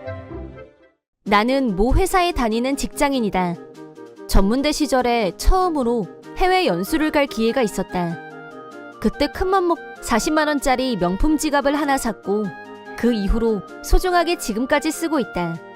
전문대 시절에는 수업 시간 빼고 나머지 시간엔 알바를 촘촘히 끼워 넣어서 정말 바쁘게 열심히 살았고 그 지갑은 수고한 나를 위해 스스로에게 준 선물이었다. 우리 집 근처에는 고딩 동창인 진상임이란 애가 살고 있었는데 얼마 전 우연히 길에서 만났다. 너무 오래간만이라며 얘기도 할 겸 우리 집에 가서 차 한잔 해도 되냐고 하길래 혼자 사는 집이었고 집에 아무것도 없지만 가자고 했다. 그런데 테이블 위에 있던 내 명품 지갑을 보더니 이거 너무 예쁘다. 너 이거 질리면 그땐 나 주라. 라고 하길래 나는 물건을 오래 쓰는 편이라 앞으로 최소 5년은 계속 갖고 다닐 거고 그때 되면 아마 너덜너덜해질 거라고 하자 그럼 지금 주라. 라면서 어린애 생떼 부리듯이 졸라댔다. 그래서 나는 다시 진지하게 이 지갑은 내가 나한테 준 선물이라서 쉽게 처분할 수 없을 거라고 선을 긋고 더구나 지금 쓰고 있는 걸 너한테 어떻게 주냐. 그렇게 마음에 들면 너도 하나 사라 라고 말해줬다. 그러자 진상임은 내가 그럴 돈이 있으면 너한테 이렇게 말하겠냐? 난 너처럼 시간이 펑펑 남아도는 사람이 아니야. 나 지금 육아맘이라서 그런 돈도 시간도 없다고. 라면서 혼자 열이 받아서 떠들어댔는데 내가 알기로 고등학교 졸업하자마자 속도 위반 결혼을 했고 지금은 애가 5이나 된다던데 대체 철은 언제 들려고 저러나 싶었다. 그뿐 아니라 진상임은 넌 직장 다니면서 돈 벌잖아. 그럼 그 돈 모아서 또 사면 될 거 아니야. 내가 애 키우느라고 얼마나 고생하는데 친구면 그 정도는 해줄 수 있는 거 아니냐? 라며 막무가내로 억지를 부렸고 이 지갑은 절대 줄 수 없지만 전에 쓰던 지갑 중에 디자인이 비슷한 게 있으니까 그건 줄 수 있다고 하자 그럼 이번에는 양보하는 셈 칠 테니 그거라도 달라고 했다. 그 지갑은 백화점에서 5만 원 정도의 저렴한 가격으로 산 거였지만 마음에 들어서 산 거였고 내가 억지로 가져가라고 한 것도 아니니까 자기가 알아서 쓰든 말든 하겠지 하고 징징거리는 게 귀찮아서 방에서 지갑을 꺼내와서 줘버렸다. 그러자 뭐니 이건? 이거 명품 아니잖아. 너 나 무시해? 라고 화를 내더니 지갑을 방바닥에 내던지고 집으로 가버렸다. 달라고 할 땐 언제고 똥매너의 진상 그 잡채.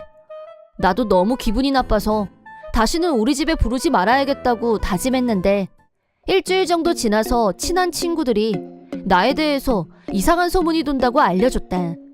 뭔가 감이 오긴 했지만 무슨 소문인지 자세히 알려달라고 하자 역시 예상대로 진상임과 관련이 있는 것 같았다. 며칠 전에 있었던 지갑 사건이 완전히 다른 버전으로 둔갑해서 퍼져나가고 있었다. 내용인 즉슨 내가 해외에 간다고 하길래 자기가 돈까지 주고 지갑을 사다 달라고 했는데 막상 갔다 오더니 그런 돈은 받은 적도 없다고 오리발을 내민 건 물론 지갑도 주지 않았다는 스토리였다. 지갑을 달라고 다시 말했더니 버리려고 놔뒀던 지갑을 주더라면서 너무 어이없다. 되도록 걔하고 상종 안 하는 게 좋다 라는 식의 얘기가 돌고 있다는 거였다. 우선 내가 해외에 다녀온 게 언제적 일인데 그걸 최근 일처럼 꾸민 것 자체가 웃겼다. 물론 절친들에게 사건의 진상을 사실 그대로 들려주자 진상임은 옛날부터 거짓말을 잘하는 걸로 유명했다며 내가 하는 얘기를 믿어줬다. 그러자 이상한 소문은 금세 사그라들었는데 벼랑간 진상임이 집으로 쳐들어왔다. 너 원주하니? 그래서 돈이 그렇게 많은 거였어? 나 너 이상한 아저씨랑 같이 가는 거 봤어. 라며 이상한 소리를 냈는데 그 남자는 내 남친이었다. 나는 연상의 남자를 좋아했고 남친은 나보다 12살 많은 띠동갑이었다. 진상임은 나를 조건 만남, 스폰녀로 매도, 몸 팔아서 돈 버는 주제에 어쩌고 하면서 자기 추측을 마치 사실인 양 떠들어댔다. 왜곡된 사실로 나를 인신공격하는 태도에 참을 수 없었고 말 같지도 않은 소리 그만 닥치라고 나도 거칠게 항의했다.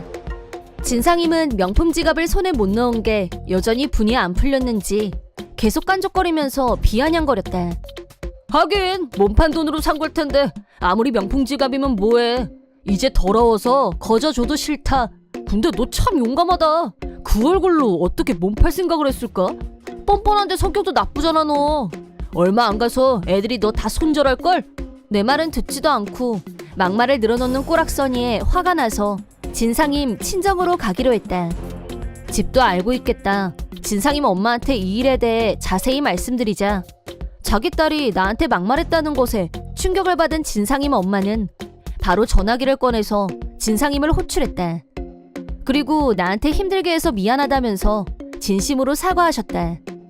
솔직히 진상임과는 달리 어머님은 좋은 분이었고 나도 웬만하면 이러고 싶지 않았는데 마음이 좋지 않았지만 말이 안 통하는 진상임을 저렇게 폭주하게 뒀다가는 더 큰일이 날 것 같아서 확실하게 차단할 수 있는 수단을 찾을 수밖에 없었다. 그리고 잠시 후 진상임이 왔는데 너 그렇게 민폐 끼치고 다닐래? 어? 왜 있지도 않은 사실을 떠들고 다녀? 당장 사과해! 라고 하시자 엄마는 누구 편이야? 난 맨날 애 보느라 정신없는데 얘는 명품 들고 다니고 자기 하고 싶은 것만 하고 약 올라서 그랬다 왜? 얘 자그마치 꽃뱀이야 꽃뱀. 남 등쳐먹는데 지갑 하나쯤 나한테 주면 어디가 돋나? 내가 아니라고 했지. 나 회사 다녀서 번 돈이고 그 남자는 내 남친이야. 내 남친은 내 개취거든? 내가 연애하는데 너 뭐 돼? 개취? 대박. 그런 아재 어디가 좋아? 너 진짜 답 없다. 라면서 나를 무시하는 발언을 했고 그걸 보고 있던 어머님이 분노 폭발. 너 그 입 안 닥칠래? 내가 너더러 임신도 생각을 하면서 가족 계획을 세우고 낳으라고 했지? 애미 말은 귓등으로도 안 듣고 정신없이 낳아댄 게 누군데 피해자 코스프레야? 너 솔직히 낳기만 했지 그 애들 지금 누가 키우니? 피해자 코스프레 할 거면 앞으로 네가 혼자 키워. 난 안 해. 자기 엄마가 손절 선언을 하자 진상임은 급 당황했고 이게 다 내 탓이라며 더 지랄 발광. 위자료 내놓으라는 말까지 나왔는데 웬 위자료? 무슨 근거로? 결국 자기 엄마한테 야단 맞고 조용해졌다. 친정 엄마가 알게 됐으니 친정 아버지가 알게 된 건 당연지사. 나한테 오셔서 미안하다며 위자료까지 건네주셨다. 그때 처음 진상임 결혼 생활에 대해 들었는데 남편 되는 사람도 부모님이 아무리 가족 계획을 세우고 책임질 수 있을 만큼만 애를 낳으라고 알아듣게 말해도 부부가 똑같이 말을 안 듣고 해마다 아이를 출산. 돈을 잘 버는 것도 아니었고 결국 여기저기서 돈을 빌려서 살다 보니 사는 게 점점 어려워질 수밖에 없었고 거의 피난민 밀려오듯이 친정으로 쳐들어왔다고 한다. 얹혀 사는 처지에 친정에 놀러온 줄 아는지 애들은 몽땅 친정 엄마한테 맡기고 진상인과 남편은 밖으로 놀러만 다녔다. 애들은 잔뜩인데 제대로 버릇을 가르치지 않아서 집안은 순식간에 쑥대밭으로 변했다. 온 집안이 낙서투성이에 고장나고 망가지고 너덜너덜. 그래도 귀한 손주들이란 생각에 참고 견뎠다고 하셨다. 진상임은 애를 낳기만 했지 제대로 키우는 꼴은 본 적이 없는데 그 입에서 육아 때문에 바쁘고 힘들고 어쩌고 하는 말을 듣는 순간 참고 있던 분노와 짜증이 터져나온 모양이었다. 결국 두 분은 이번 일로 완전히 학을 뗐는지 도저히 같이 못 살겠다면서 진상임 식구들을 집에서 내보냈다고 한다. 진상임은 애들을 데리고 허름한 아파트를 얻었고 처음으로 혼자서 애 5명을 키우게 됐는데 그동안 친정에서 살 때는 들지 않았던 방세, 식비, 광열비 등등 만만치 않은 생활비 때문에 극빈자로 전락. 더구나 버릇이 제대로 안 든 애들이 좁은 아파트에서 제멋대로 뛰어다니다 보니 이웃 주민들에게 항의가 빗발쳤고 분위기 장난 아니라고 한다. 하루에도 몇 번씩 윗집, 아랫집, 옆집에서 조용히 하라고 고함치는 소리가 끊이지 않을 정도로 민폐 가족으로 등극. 그런 분위기이다 보니 남편은 진상임한테 네가 애들을 똑바로 못 키워서 이렇게 됐다면서 매일 싸운다고 하는데 언제 이혼해도 이상할 게 없을 정도라고. 하지만 진상임 부모님은 절대 도와주지 않겠다고 선언하셨고 앞으로 남은 건 육아 지옥뿐이지만 자업자득이란 말이 딱이란 생각이 든다. 이번 영상은 어떠셨나요? 재밌게 보셨다면 구독, 좋아요에 댓글까지 달아주시면 감사하겠습니다. 그럼 다음 영상에서 만나요.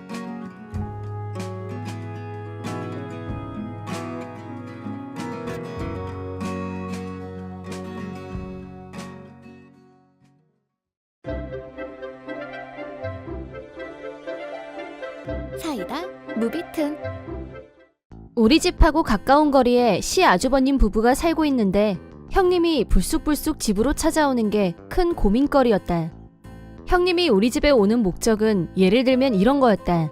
여름에는 우리 집에 와서 에어컨 온도를 16도로 맞추고 냉장고에서 딸아이 아이스크림을 막 꺼내서 먹기.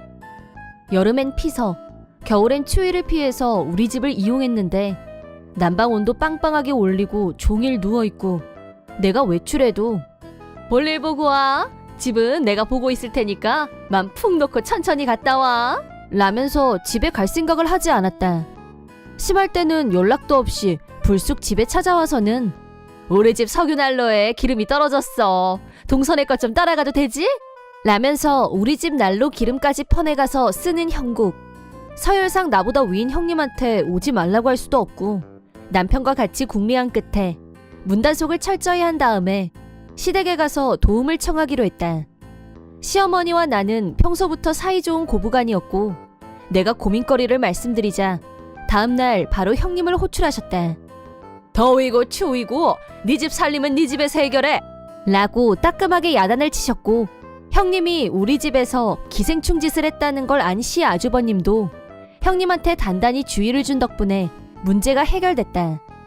시어머니의 약발은 한 1년 정도 지속됐었는데 그동안 발길이 끊어졌던 형님한테서 오래간만에 연락이 왔다. 그동안 뜸했지? 오래간만에 얼굴도 볼 겸 집에 가도 돼?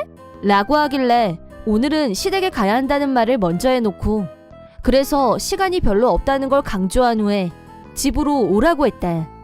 지난번에 시어머니한테 혼이 난 뒤로 처음 오는 거였고 예전처럼 연락도 없이 불쑥 찾아온 건 아니니까 종일 여기서 죽순이 할 생각은 아니려니 했다.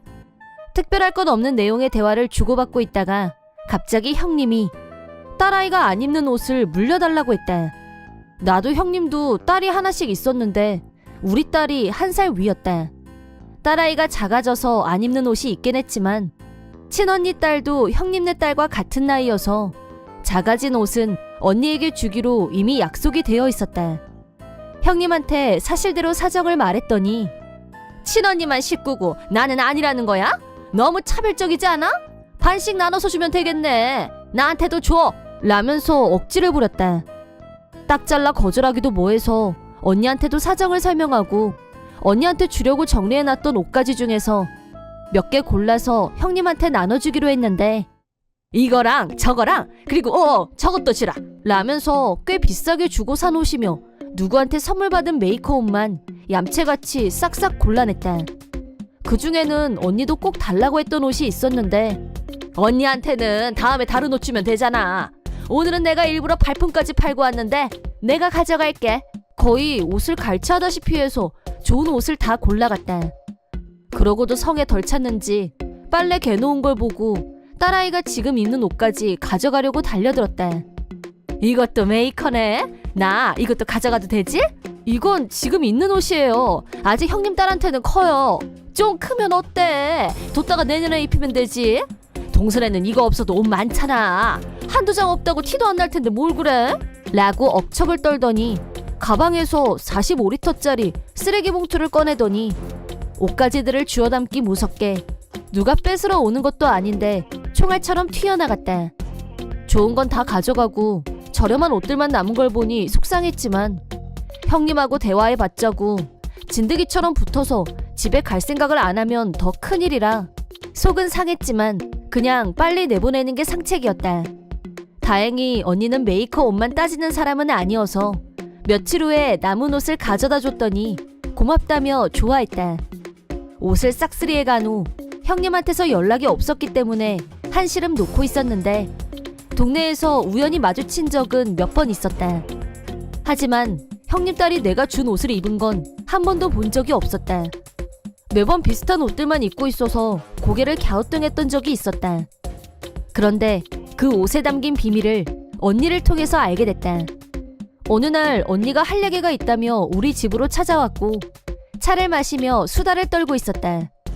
언니는 나한테 물려받기로 했던 헌옷의 반 이상을 형님한테 뺏겼다는 걸 알고 있었고 당근으로 조카한테 입힐 괜찮은 헌옷을 검색하다가 어디서 많이 본 듯한 옷들이 올라와 있는 걸 발견했다면서 나더러 한번 보라고 했다. 그걸 보고 깜놀했는데 그 옷은 틀림없이 내가 며칠 전에 형님한테 반 강제로 뺏긴 우리 딸 옷들이었다. 메이커 옷들이었기 때문에 가격도 만만치 않게 설정되어 있었다. 그제야 내가 가졌던 의문의 실마리가 잡히는 것 같았다. 그렇게 욕심내고 가져가더니 왜 애한테 입히지 않았는지 꼬리를 잡아야겠다는 생각에 언니와 나는 옷을 사고 싶다고 댓글을 남겼다. 바로 답장이 왔고 우리는 당근할 장소를 정했다. 접선 장소에는 언니 혼자 나가기로 하고 거사 당일 나는 조금 떨어진 곳에서 두 사람을 지켜보고 있었다. 결정적인 순간에 내가 나타나자 형님은 소스라치게 놀라면서 동서가 여긴 어떻게 왔어? 라며 당황해서 어쩔 줄 몰라 했다. 나는 틈을 주지 않고 이 옷들 전부 제 거 맞죠? 라고 묻자 동서가 나한테 줬으니까 이제 내 거지? 내 물건 내 마음대로 하는데 뭐 불만 있어? 라고 적반하장으로 나오길래 또 다른 한 사람을 이 자리에 불렀다. 비밀 병기로 시 아주버님이 등장. 사전에 상황을 설명하고 이 자리에 와달라고 미리 부탁해둔 상태였다. 시 아주버님의 등장에 좀 전과는 전혀 다르게 형님의 얼굴은 사색이 됐다. 형님을 향해서 시 아주버님은 공짜로 물려받은 옷을 가져다가 지금 뭐 하는 거야? 억지로 뺐다시피 했다더니 이러려고 그랬냐? 라며 화를 냈고 시 아주버님의 기세에 눌린 형님은 순순히 자백했다. 알고 보니 형님은 파친코에 갖다 바치는 돈이 상당했고 이번에 나한테 애 옷을 억지로 뺏은 것도 유명 메이커 옷이라면 비싸게 되팔 수 있을 것 같아서였다고 털어놨다. 도박 때문에 진 빚이 얼만지 액수를 듣고 놀랐는데 카드 현금 대출을 500만 원씩 3번이나 빌린 상태였고 그게 다가 맞냐? 더 있는데 숨기는 거 아니냐? 라고 시 아주버님이 캐묻자 실은 다른 데서 더 빌렸는데 좀 있으면 시 아주버님이 상여금을 받으니까 그걸로 갚을 생각이었다고 말했다. 그럼 상여금이 나오자마자 다 없어질 텐데 들키면 어쩔 생각이었냐고 다시 묻자 뻔뻔하게도 그럴 경우 자기 부모님이 병이 나서 부모님께 보내드렸다고 할 생각이었다고 했다. 얘기를 다 들은 시 아주버님은 격노했고 일단 형님이 들고 온 옷을 나한테 다시 돌려주면서 정말 미안하게 됐다며 머리 숙여 사과했다. 그걸로 일단 그 자리는 마무리가 됐고 형님과 시 아주버님은 카페에서 먼저 나갔는데 집으로 돌아간 후 한바탕 난리가 났다고 한다. 이번 일이 있고 나서 시 아주버님은 혹시나 하고 처가에 전화를 했는데 형님은 시 아주버님이 아프다면서 친정 부모님한테도 돈을 빌려간 사실이 드러났다. 사실을 알게 된 친정 부모님은 당연히 격노했고 시 아주버님 집으로 달려왔는데 빌려간 돈 당장 내놔라 이런 입 벌고 특히 친정 어머니는 네가 그러고도 내 딸이냐며 머리끄덩이를 잡고 노발대발 형님은 엉엉 울면서 잘못했다고 빌고 난리도 그런 난리가 없었다고 한다. 그 후 형님은 카드 빚 등을 자기 힘으로 갚기 위해 풀타임으로 파트 근무를 시작했고 카드 빚을 갚는 건 물론 나한테 민폐를 끼친 것에 대해서도 위자료를 지불하라고 시 아주버님이 단단히 일러둔 모양이었다. 하지만 일머리가 없는 형님은 제대로 못한다고 매일 직장에서 야단을 맞았고 직장 다니기 너무 힘들어서 그만두고 싶다고 시 아주버님 앞에서 하소연을 했다는데 그따위 하소연을 들어줄 상황도 아니고 시 아주버님은 자업자득이라고 일축한 후 만약 그만두면 이혼이라고 했다고 한다. 이제는 한가하게 파친코에 다닐 돈도 시간도 없어진 형님은 나를 찾아와서 징징거렸다. 내가 이렇게 부탁할게. 동서가 날 용서했다고 하면 우리 남편도 누그러질지도 모르잖아. 내가 요즘 사는 게 아니야. 남편한테 매일 혼나고 우울증 걸리기 딱이야. 부탁해. 나 좀 한 번만 살려줘. 라면서 나더러 자기를 도와달라고 했지만 그동안 나한테 끼친 민폐를 생각하시라. 암만 징징거려봐야 나는 도와줄 생각 1도 없다. 내 바람이라면 형님이 자기 잘못을 진심으로 뉘우치고 다시는 나를 이용해서 자기 사리사욕을 채울 생각은 꿈도 꾸지 못하게 되는 것이다. 이번 영상은 어떠셨나요? 재밌게 보셨다면 구독, 좋아요에 댓글까지 달아주시면 감사하겠습니다. 그럼 다음 영상에서 만나요.